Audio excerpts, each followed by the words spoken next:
Good day, everyone, and welcome to another lesson here in mythology and folklore. For today's lesson, we're about to discuss the story of Odysseus, the Odyssey.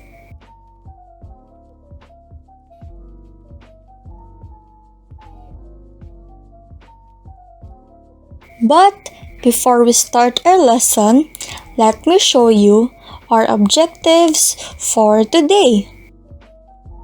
Objectives. At the end of the lesson, 100% of the students with 85 level of proficiency shall be able to: Number 1. Gain an understanding of the nature of epic poetry, specifically about the poem of Homer.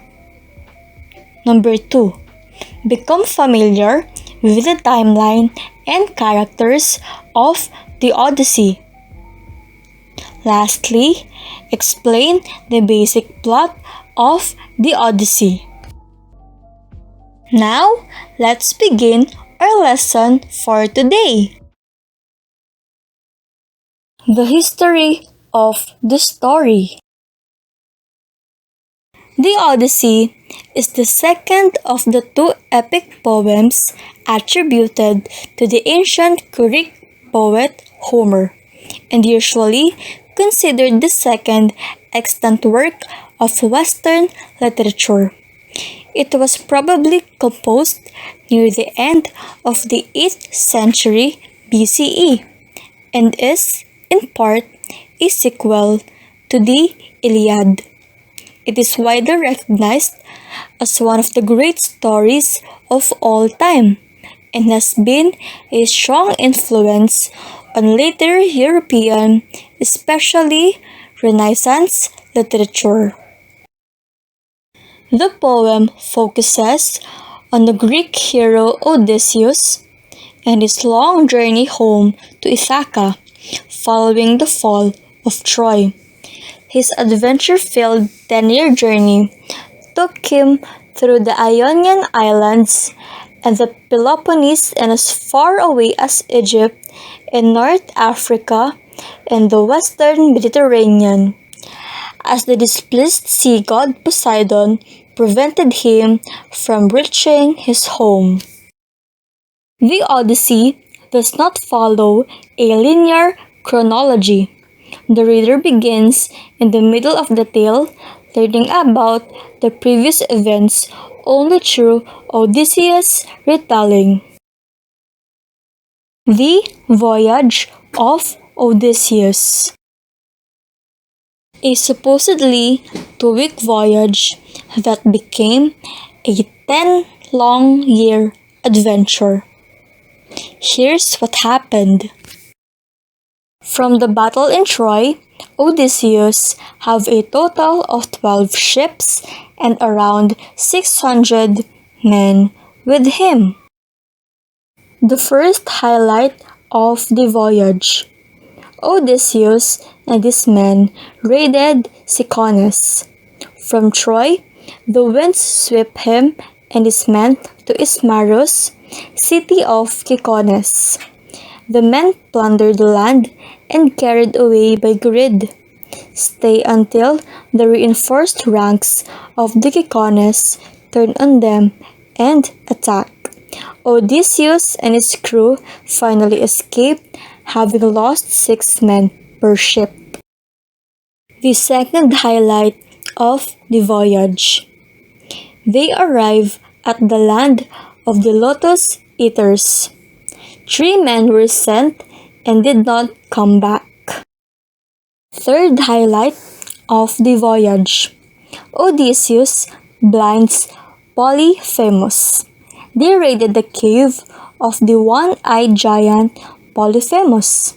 6 of his men were devoured and 11 ships were sunken by the giants. The fourth highlight of the voyage. Pylos gives Odysseus the bag of the winds. Fifth highlight of the voyage. Circe turns the crew into swine. She was able to change humans into wolves, lions, and swine. Odysseus visited her island, Aea, with his companions, whom she changed into swine. Sixth highlight of the voyage. Odysseus' ship passes the Sirens. Seventh highlight of the voyage. Odysseus passes between Scylla and Charybdis. Eighth highlight of the voyage. Zeus kills everyone but Odysseus. This is to appease the god of Helios of the violation committed by Odysseus and his men. His men slaughtered Helios's cattle. Ninth highlight of the voyage. Odysseus arrives on CALYPSO'S island. He spent 7 years trapped in CALYPSO'S island, who tried to make Odysseus her immortal husband. 10th highlight of the voyage. Calypso frees Odysseus. Because of Athene, who bargained the gods to let Odysseus be set free from Calypso. 11th highlight of the voyage. The Phaeacians bring Odysseus to Ithaca. He stays with the swineherd EUMAIOS. 12th highlight of the voyage. Telemachos joins Odysseus and EUMAIOS on Ithaca. Disguised as a beggar, Odysseus visits the palace. 13th highlight of the voyage. Penelope proposes bow competition. Still disguised, Odysseus wins the competition. 14th highlight of the voyage. Odysseus reveals himself to suitors and Penelope. With Athena's help, Odysseus kills all suitors. Odysseus reassumes his throne. Penelope finally accepts Odysseus. And last but not the least, the 15th highlight of the voyage. Suitors' families attempt to take revenge. Athene intervenes to put an end to the violence. Odysseus' series of adventures. A summary. Here is a picture that shows the adventures of Odysseus. Here's how it all goes down. First, the suitors. Second, Lotus Eaters. Third, Cyclops. Fourth, Circe. Fifth, Underworld. Sixth, Sirens. Seventh, Scylla and Charybdis. Eighth, Helios. 9. Calypso's prison. Last but not the least, 10th, the disguise. To further understand the story, here is a short video about the Odysseus.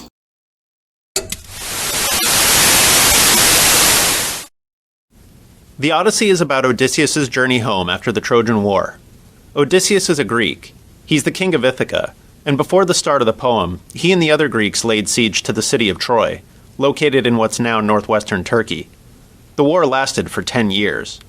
After the Greeks defeated the Trojans, Odysseus and his men got back in their ships and started their trip home to Ithaca, a rocky little island off the Greek mainland, where Odysseus' wife and son are waiting for him. Along the way, they run into several dangerous obstacles, and all of Odysseus' men die. Odysseus survives because of his intelligence and cunning, the qualities he's renowned for, and he eventually makes it home, but the journey takes him 10 years. The story breaks roughly into 3 parts. The first part doesn't really even involve Odysseus. It's more about what's going on in Ithaca with his wife and son while he's gone. In the second part, we learn what happened to Odysseus in the 8 years since he left Troy. And in the final part, we finally see Odysseus return home. The poem opens with 2 gods, Zeus and Athene, discussing Odysseus' fate. Odysseus is stuck on an island in the middle of the sea, in the house of a nymph named Calypso. Calypso won't let Odysseus leave, but even if he could leave, the god Poseidon keeps sending Odysseus off course as he tries to make it home. Poseidon is mad at Odysseus, because Odysseus blinded his son, the Cyclops Polyphemus. Athena says if Zeus and all the other gods agree Odysseus should be allowed to leave, then Poseidon can't really argue, since he's outnumbered. They should dispatch Hermes to tell Calypso to let Odysseus go, and in the meantime, she'll go visit Odysseus' son, Telemachus.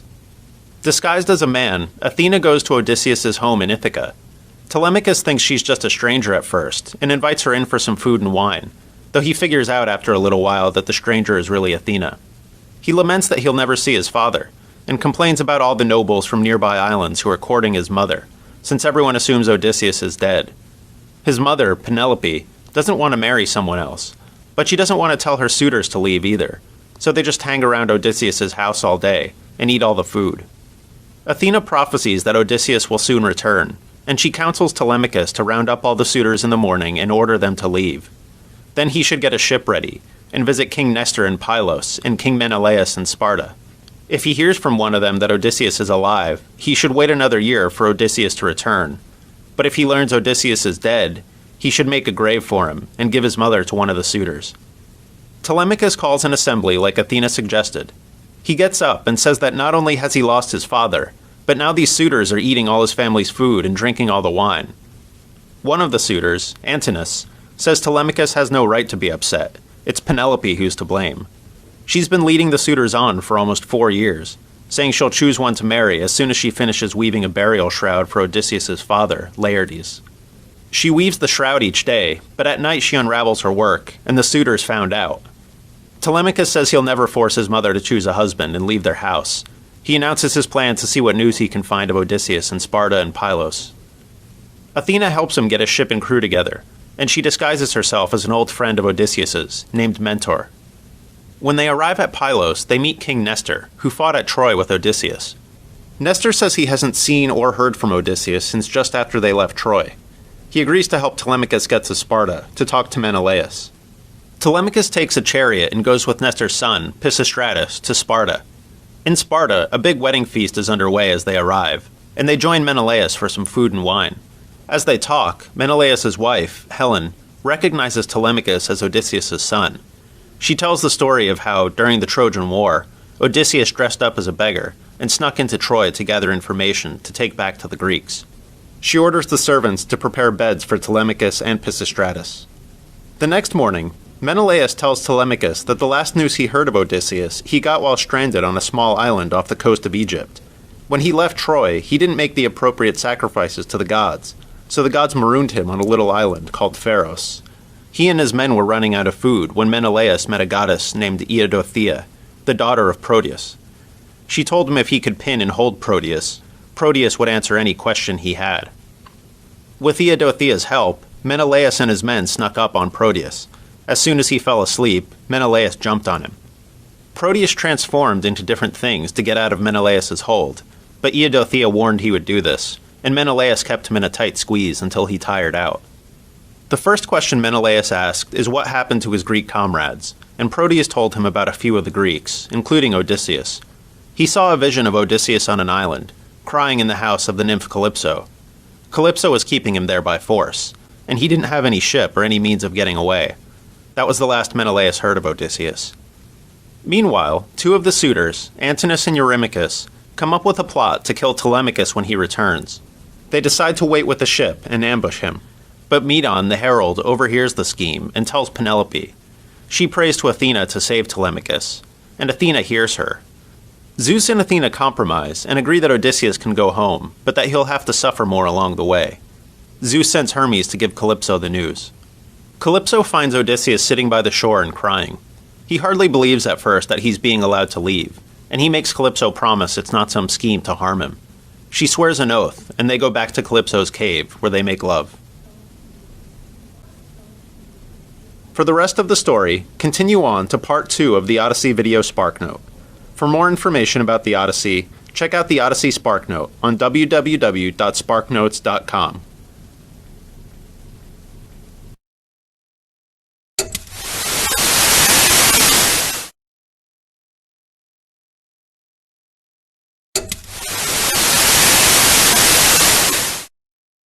In the previous section, Zeus and Athena came to the agreement that Odysseus should be allowed to leave Calypso's island, so they dispatched the god Hermes to tell Calypso. Odysseus builds a ship and sets out from Calypso's island. He sails along smoothly for 18 days, but just when he's in sight of the island of Phaeacia, Poseidon sees him. Poseidon is still angry with Odysseus for blinding his son, the Cyclops Polyphemus, so he creates a storm. Odysseus' boat is smashed to pieces, and he's adrift at sea for 3 days before he finally makes it to Phaeacia. Odysseus passes out in a grove by the beach. Eventually, he's awakened by the sound of young women playing nearby. He's completely naked because he stripped off his clothes to swim better, and as he comes out of the bushes, he meets Nausicaa, the daughter of Phaeacia's king, Alcinous. Nausicaa and her maids feed and clothe Odysseus, and Nausicaa invites him to her father's palace. Odysseus makes his way to the palace, where he finds King Alcinous and Queen Arete. They invite him to join them, and Odysseus tells them how a shipwreck killed all his crew and left him stranded on the island of Ogygia, where he was held by the nymph Calypso for 8 years. Alcinous promises that the next day one of their ships will take Odysseus home. Before sending Odysseus off, the Phaeacians have a day of games and feasting, where the men compete in different sports. Odysseus wins at the discus, and over the course of the day, the blind bard Telemachos sings several songs. One song is about how the Greeks defeated the Trojans. They built a giant wooden horse, and inside hid their best warriors, including Odysseus. The main Greek force sailed off like they were leaving, and when the Trojans took the horse into their city, the Greek soldiers broke from cover and slaughtered them. Odysseus starts crying while the bard sings about the Trojan War, so King Alcinous asks him to tell his story. Nobody knows at this point that this stranger is the Odysseus from the song, and Odysseus begins telling his tale. After the Greeks defeat the Trojans, Odysseus and his men set off in 12 ships for home. The first thing that happens is the wind blows their ships to the city of Ismarus. They sack the city, killing the locals and plundering anything valuable. They sail south, but just as they round Cape Malea, the wind blows them off course again, and they end up in the land of the Lotus Eaters. Odysseus sends 3 men out to get information about the inhabitants. When the Lotus Eaters give them the lotus fruit to try, they lose all interest in returning home. Odysseus has to drag them back to the ships. They reach the land of the Cyclops, and Odysseus takes some men and a very strong wine that a priest of Apollo once gave him, and goes exploring. They find the home of one of the Cyclops. The Cyclops isn't there, so they have a look around and eat a bunch of his cheese. After a while, the men want to leave, but Odysseus wants to wait for the Cyclops to come back, so he can see what he looks like, and find out if he'll offer them gifts. The Cyclops comes back with his flock of sheep and goats, and when he lights his fire, he sees Odysseus and his men hiding. The Cyclops has already placed a boulder over the mouth of the cave, closing off any escape. Odysseus tells the Cyclops who they are, and says the Cyclops should follow custom, and feed them, and maybe give them a gift. But the Cyclops grabs 2 of Odysseus's men, wraps them on the floor to kill them, then tears them apart and eats them. After that, he stretches out and goes to sleep. Odysseus thinks of killing the Cyclops by stabbing him through the liver, but he and his men would never be able to move the boulder from the opening of the cave, so he decides to think of another plan. In the morning, the Cyclops kills and eats 2 more men, then takes his flock out and puts the boulder back over the doorway. Odysseus sees the Cyclops' giant club and gets an idea. They cut out a long piece and sharpen it, creating a spear, then char the end in the fire to harden it. Odysseus hides the spear. The Cyclops returns and brings his whole flock inside. He eats 2 more of the men. Odysseus pours him a bowl of the strong wine he has, and the Cyclops likes it so much, he says he's going to give Odysseus a gift. But first he wants to know Odysseus' name. Odysseus says his family and friends call him Nobody, and the Cyclops says his gift to Nobody is to be eaten last. After finishing off 3 bowls of wine, the Cyclops passes out drunk. When the Cyclops is asleep, they jam the spear into the Cyclops' eye. The Cyclops screams out in agony over and over, drawing the other Cyclops in the area to see what's wrong. They address him by name, calling him Polyphemus, and ask him if someone is killing him. Polyphemus replies that nobody is killing him, so the other Cyclops assume he's fine and leave. Odysseus has another idea. To get out of the cave, Odysseus orders his men to tie themselves to the undersides of the Cyclops' sheep. When the Cyclops lets his flock out in the morning, he searches for Odysseus and his men, but he only feels the tops of his sheep and goats, allowing Odysseus and his men to escape. They get back to their ship. Odysseus yells to the Cyclops that if anyone should ask who blinded him, tell him it was Odysseus of Ithaca. Polyphemus prays to his father, the god Poseidon, that Odysseus of Ithaca lose all his men and find only pain at home. Poseidon hears him, and that's how his grudge against Odysseus begins. After some more mishaps, including a run-in with giants called the Laestrygonians, in which more of Odysseus's men are killed, they arrive on an island called Aea. The men split into 2 platoons, and a little while later, Eurylochus, the leader of the second platoon, comes running back to the ships. He tells Odysseus that they found the palace of a woman named Circe, who invited them all in, and none of the men ever came back out. He thinks they should leave immediately, but Odysseus says he's going to go find the men. What they don't know at this point is that Circe turned all the men into pigs. As Odysseus hikes towards Circe's palace, he meets the god Hermes in the woods. Hermes tells Odysseus what happened to the men, and he offers Odysseus a magic drug that will keep Circe's spell from turning him into a pig. He says as soon as Circe tries to change Odysseus, he should run at her with his sword, like he's going to kill her. She'll try to get him into bed, but before Odysseus goes to bed with her, he has to make her swear an oath that she won't do anything else to harm him. Odysseus does everything exactly as Hermes instructed. He makes her swear an oath that she'll never plot to harm him. He also makes her free his comrades. Circe goes out and lets the swine out of the pen. Then she turns them all back into men. She tells Odysseus to head back to the ships and bring the rest of his crew back to her palace. They end up staying for a year, lounging around and getting fat, until the men finally tell Odysseus it's time to go home. Circe says before Odysseus can go home, he has to visit the underworld, to see the ghost of the blind prophet, Tiresias. He can tell Odysseus how to return home. So Odysseus and his men set out, and eventually arrive at the House of Death. He does everything exactly as Circe commanded. He kills 2 sheep, and when he pours their blood into the trench, thousands of ghosts appear around him, competing to drink the blood. Odysseus speaks to the ghost of Elpenor, one of the men who sailed from Troy with Odysseus. He died at Circe's house after he fell off a roof and broke his neck, and his body was never buried. He asks Odysseus to return to Circe's island and burn his body in full armor. Tiresias comes forward. Tiresias tells Odysseus that he and his men will land on an island called Thrinacia, where they will find cattle. These belong to Helios, god of the sun. If they leave the cattle unharmed, they may all return home alive, but if they kill even one, all of Odysseus's men will be killed and his ship destroyed in the journey to Ithaca. He also says Poseidon is angry that Odysseus blinded his son, the Cyclops, and he tells Odysseus how to appease him. If he does all that, he'll die a painless death at a ripe old age. Odysseus speaks to several more ghosts, including the ghost of Achilles. Odysseus tells Achilles that he and all the Greeks revered Achilles like a god back at Troy, and he can see that Achilles still has that power, even in death. Achilles responds that he would rather be a poor man on earth than rule over all the dead. After Odysseus speaks with some more ghosts, he heads back to his ships. They sail back to Circe's island, where they burn Elpenor's body as his ghost requested. Circe warns them of a new set of dangers they'll confront on their voyage home, and they set out again. First they pass the Sirens, who transfix men with their voices, causing them to shipwreck themselves on the shore.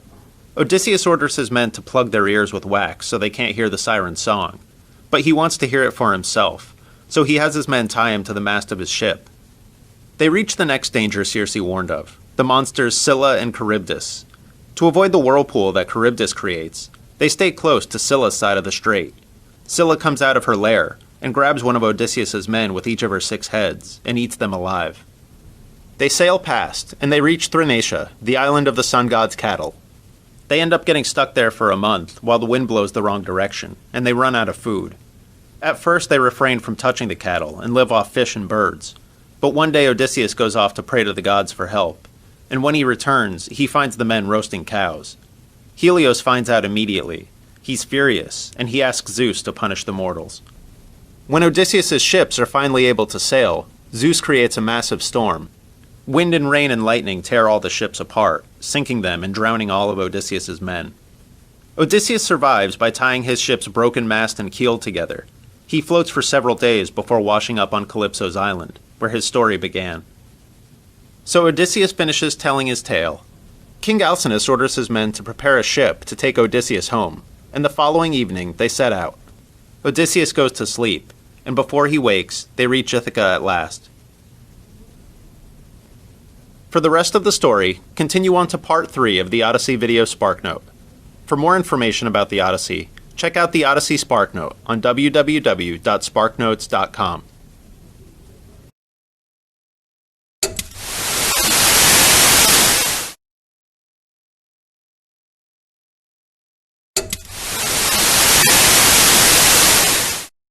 In the previous section, Odysseus told the story of his travels and his imprisonment on CALYPSO'S island. After hearing Odysseus' tale, King Alcinous urges everyone to give him gifts and arranges for a ship to take him home. They sail out, and before reaching Ithaca, Odysseus falls asleep. The sailors unload Odysseus on the shore and sail away, leaving Odysseus to wake up alone. At first, he doesn't recognize Ithaca, and he worries he's been tricked again. Athene appears in the form of a young shepherd boy and tells Odysseus where he is. He gets emotional knowing he's finally home, but he chokes back his emotion. He doesn't recognize Athene, so he hides his identity and tells this elaborate lie about how he killed a guy and now he's a fugitive. Athene reveals her true form. She says she helped him to get home, and now she's going to help him with his new trial, killing the suitors. She transforms Odysseus so no one will recognize him, and tells him to go find one of his servants, the swineherd, while she goes to Sparta to call Telemachus home and warn him about the ambush the suitors have planned.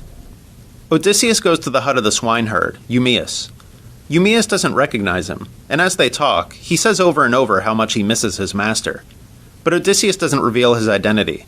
Instead, he tells another elaborate lie, making up a whole life story that ends with him being enslaved by sailors.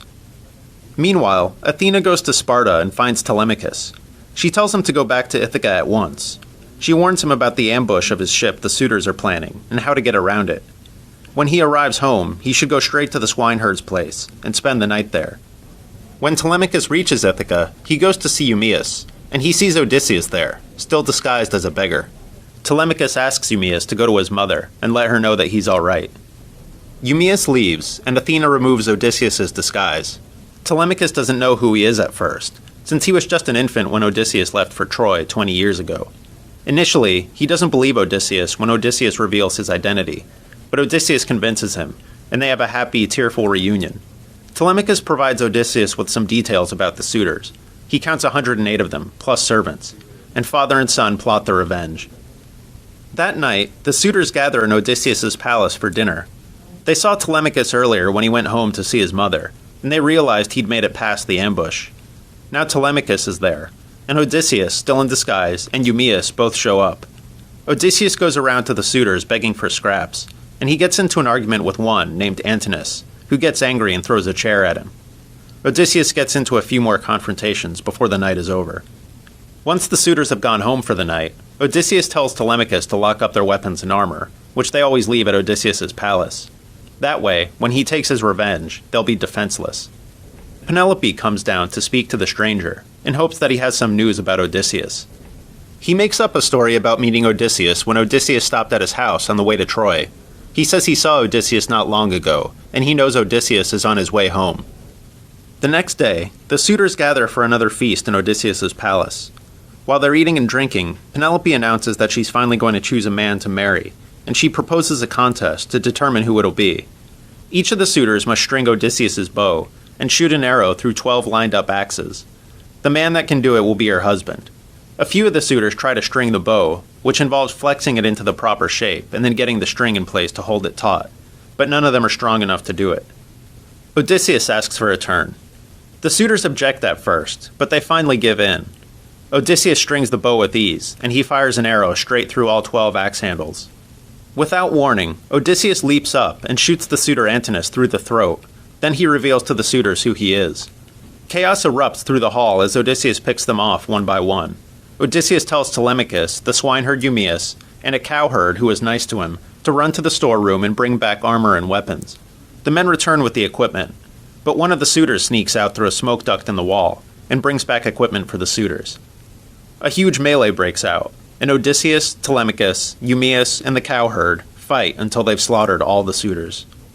When all the suitors are dead, Odysseus has Eurycleia round up the disloyal servant women who are sleeping with the suitors. He makes them clean the hall, and when they're done, Telemachus and the two herdsmen march them outside and kill them.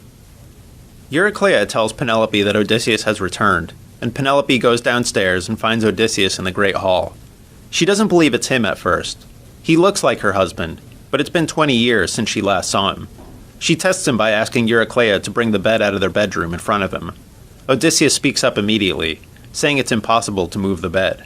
He carved it himself from a large olive tree that grew out of the floor, and he built the walls of the bedroom around it. Penelope is convinced. She runs to Odysseus and embraces him. She says she worried that some impostor had come claiming to be her husband, but now he's home at last. Odysseus says he has to sail out once more, to plant an oar far inland, in order to appease Poseidon. But once that's done, they'll have peace. They go to bed, and Odysseus tells her everything he's been through. The next morning, Odysseus goes to see his father, Laertes. Laertes doesn't recognize Odysseus at first, and Odysseus makes up another story, calling himself Man of Strife, from Romer Town. But eventually, he reveals who he is, and he and his father hug and cry. They go inside and sit down to a feast with Telemachus and the herdsmen, as well as some friends of Laertes. The families of the suitors have found out about the slaughter at Odysseus' palace, and they formed a mob to get revenge on Odysseus. They show up at Laertes' farm and threaten Odysseus and the others. Athena shows up in the form of Mentor, and Laertes spears the leader of the mob through the head. All hell is about to break loose, but Athena stops everyone and commands them to be civil. The families leave, and Odysseus feels he has peace at last. For more information about the Odyssey, check out the Odyssey SparkNote at www.sparknotes.com.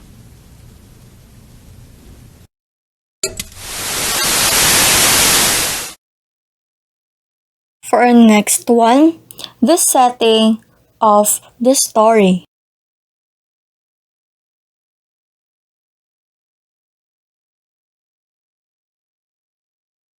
Places where the story happened. The first one is Troy. Second one is the island of the Cyclops. Third is Circe's island. Fourth one is CALYPSO'S island. Fifth one is Ithaca. The last is the underworld. Let's move on to the characters in the story. Odysseus, the protagonist of the Odyssey. Odysseus fought among the other Greek heroes at Troy, and now struggles to return to his kingdom in Ithaca. Odysseus is the husband of Queen Penelope and the father of Prince Telemachus. Though a strong and courageous warrior, he is most renowned for his cunning. Telemachus, Odysseus' son. An infant when Odysseus left for Troy. Telemachus is about 20 at the beginning of the story. He is a natural obstacle to the suitors desperately courting his mother, but despite his courage and good heart, he initially lacks the poise and confidence to oppose them. Next is Penelope, wife of Odysseus and mother of Telemachus. Penelope spends her days in the palace, pining for the husband who left for Troy 20 years earlier and never returned. Athena, daughter of Zeus and goddess of wisdom, purposeful battle, and the womanly arts. Athena assists Odysseus and Telemachus with divine powers throughout the epic, and she speaks up for them in the councils of the gods on Mount Olympus. Calypso, the beautiful nymph who falls in love with Odysseus when he lands on her island home of Ogygia.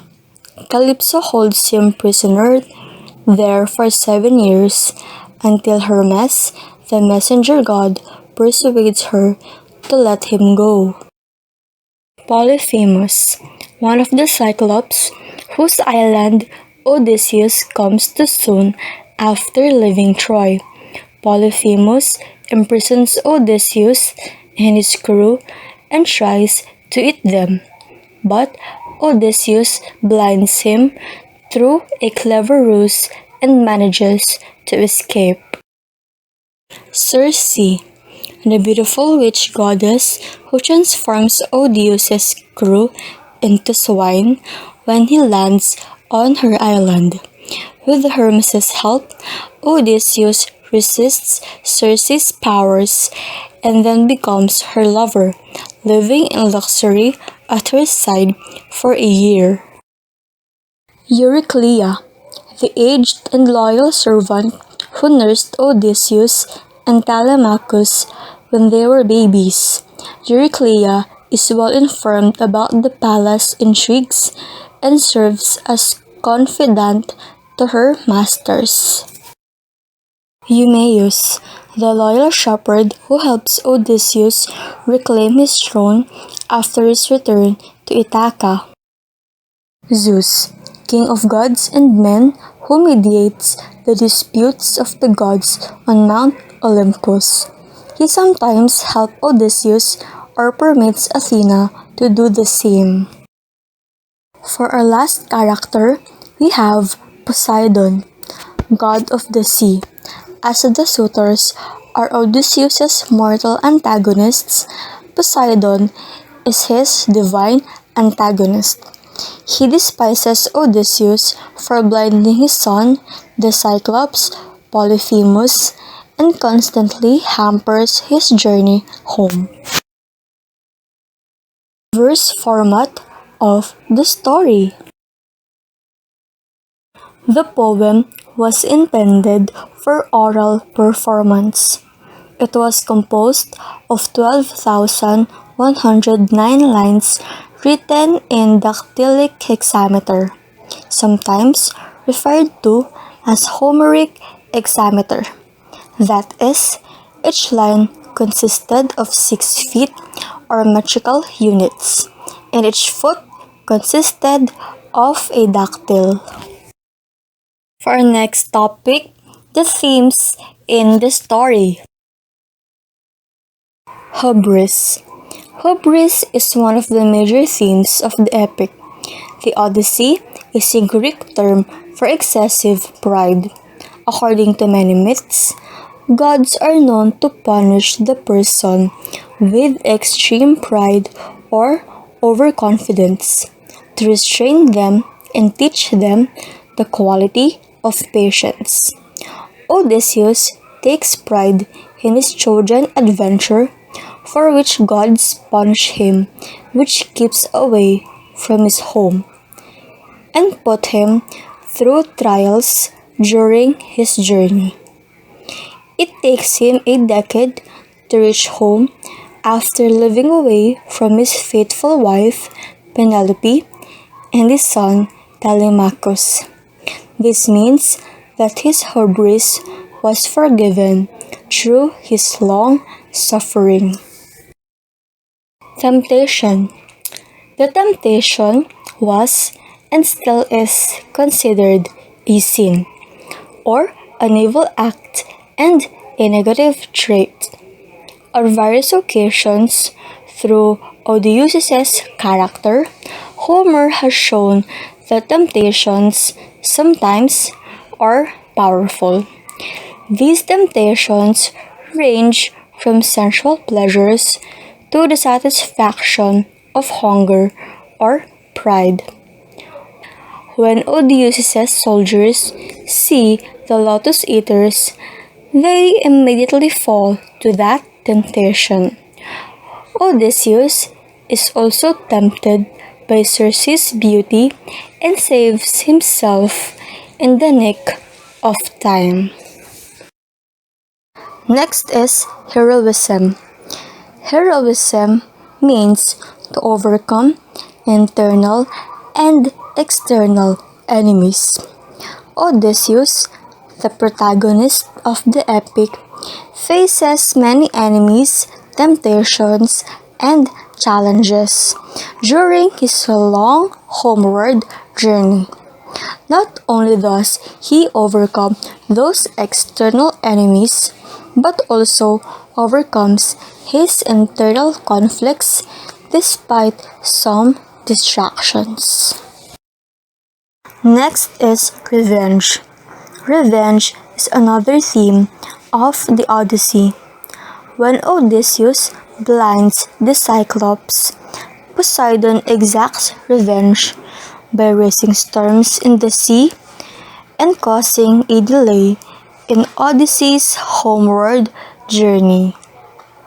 Odysseus also seeks vengeance from his wife's suitors at the end after he reaches home, for they have caused sufferings to his wife Penelope and his son Telemachus.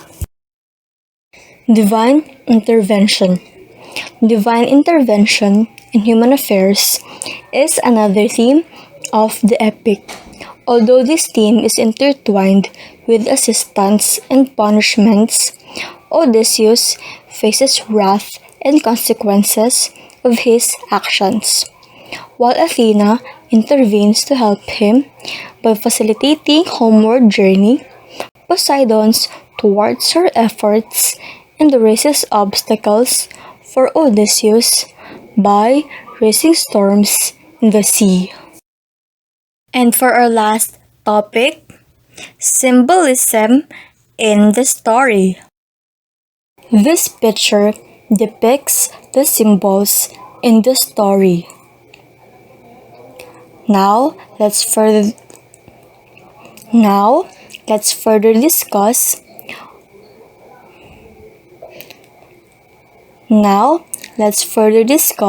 the symbols depicted in the picture. Number 1. Sea. This sea in the Odyssey is nothing but trouble. Every other line, it's throwing something else at him or his men, who are bobbing like sea crows right before the god took away their homecoming. Number 2. Odysseus' bow. It's a symbol of kingship and virility, like when Penelope sets up a contest so that the man who can string the bow and shoot an arrow through 12 axe heads will win her hand in marriage. Number 3. Argos. Odysseus' old dog becomes a tear-jerking symbol of loyalty. Number 4. Food and banqueting. Feasting represents a kind of heroic attitude toward life. Number 5. Linens. Linens, blankets, sheets, and clothing are associated with hospitality, and even more particularly with women's hospitality. Lastly, omens. The omens and the prophecies that the Odyssey's characters constantly seem to encounter remind us that we're not operating in a world in which there's much room for free will. And that's it for our today's lesson. I hope that you gained more knowledge from our topic today. Thank you for listening!